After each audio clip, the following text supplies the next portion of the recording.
Therefore, I urge you, brothers and sisters, in view of God's mercy, to offer your bodies as living sacrifices, holy and pleasing to God.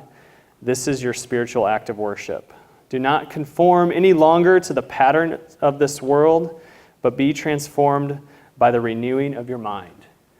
Then you will be able to test and approve what God's will is, his good, pleasing, and perfect will. How many of you memorized that verse as a child? Pretty common passage to memorize. And the focus, depending on your version of the Bible, the heading will often be living sacrifices above it. But I think there's another truth in there that's really important for the conversation we're having tonight. If we are to offer our bodies as living sacrifices, holy and pleasing to God, that's what we're called to here and now. We are to be sacrificial in the way in which we live here, to God, to one another, to the places in which we're called to. And then Paul says something I think that's really important that we often overlook. When we do that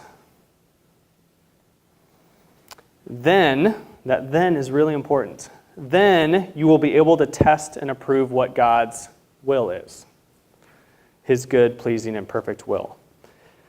Because I think we can become so obsessed with what the future holds and figuring that out that we bypass that to which we're called to right here and right now.